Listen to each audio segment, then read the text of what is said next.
On va visiter la dernière usine textile de Ronc, à savoir l'usine Catry, l'usine de tapis qui produit des tapis artistiques qui sont vraiment, pour certains d'entre eux au moins, de véritables œuvres d'art. Et vous verrez que vous allez les retrouver un peu partout dans des lieux très prestigieux. L'industrie du textile a été très prospère à Ronc et puis au final, elle a périclité. On en reparlera un petit peu après. Il y avait les usines Leurent, l'usine Motte de Wavrin. Il y a peut-être des personnes qui ont travaillé dans cette usine-là, qui a périclité dans les années 80, 83, et puis a résisté l'usine Catry, qui fabrique d'excellentes, comme elle l'a dit également, d'excellents tapis de qualité que l'on retrouve à l'Assemblée nationale, que l'on retrouve dans des palais à Londres. Notre technique, le Wilton, permet de tisser à la fois le dossier et le velours. La technique Wilton permet du coup une densité et une solidité beaucoup plus conséquente du fait que toutes les fibres sont liées entre elles. Voilà.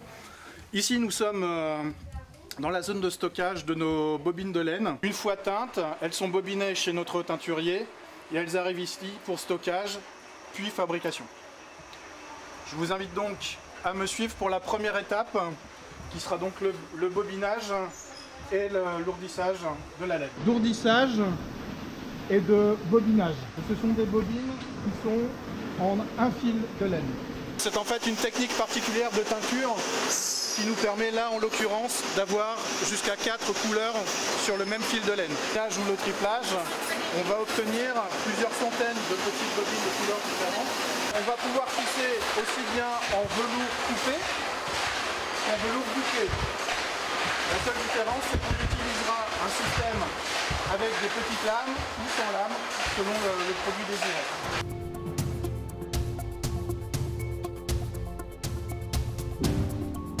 Plus le tapis est complexe dans ses formes géométriques, dans son nombre de couleurs, plus on aura de bandelettes de carton.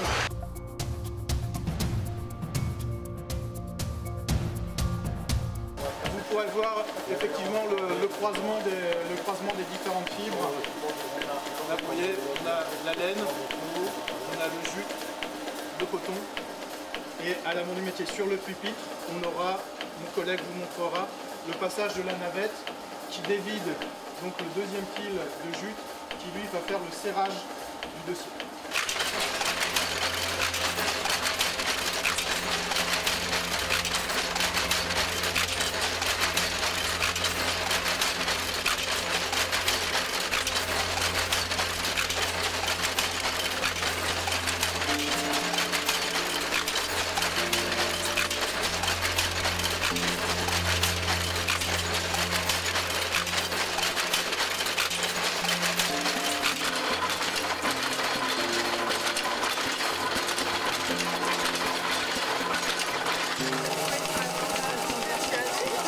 Je fais sur toutes les machines.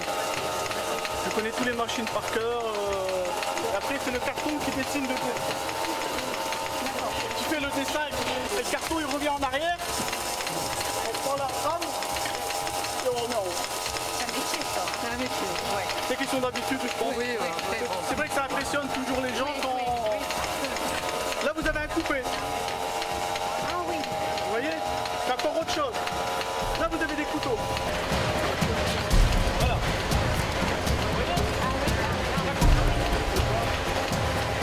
Ça fait un petit moment que j'y pensais, en tout cas les années précédentes, ça m'avait traversé l'esprit.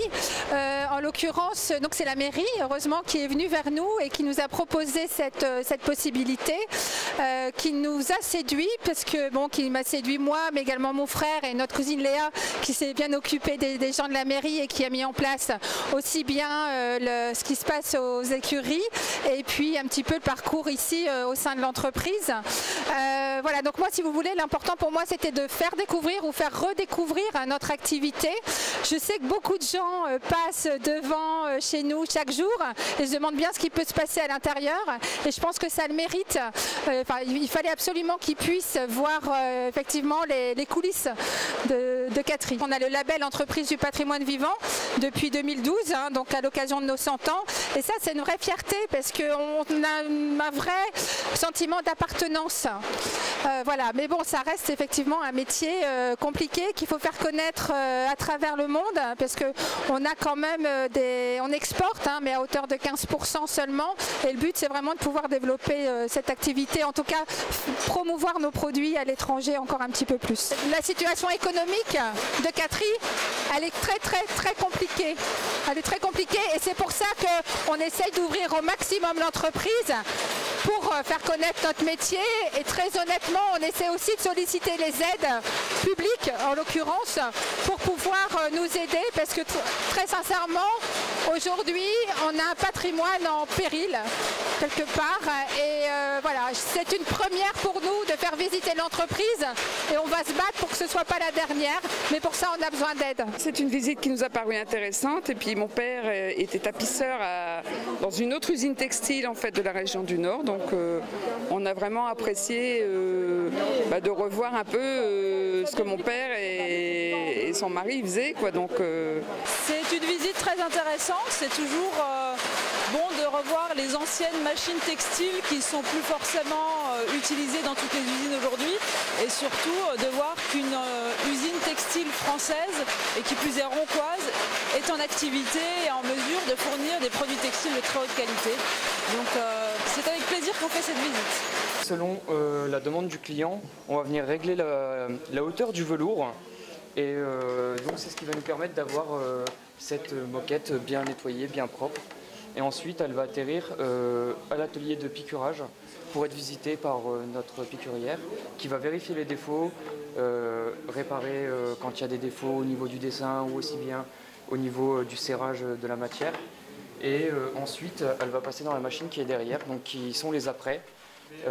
Donc c'est chauffé par vapeur.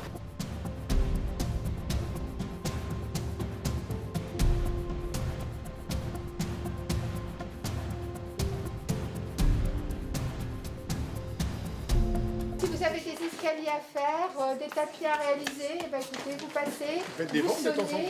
On ne fait pas de vente. Il y a une pose très particulière. Nous, on travaille essentiellement avec des artisans. Vous ne pouvez pas vous improviser poseur de moquette Wilton. Parce qu'il y a un savoir-faire particulier, pouvoir répondre à des besoins d'architectes, de jeunes architectes, alors jeunes et moins jeunes, mais en tout cas la nouvelle génération qui arrive pour qu'ils perçoivent différemment notre moquette.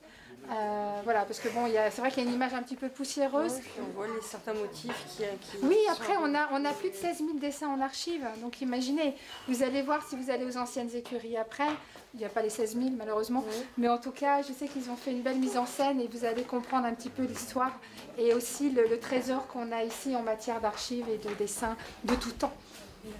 Voilà. Bon, mais écoutez, je vous remercie.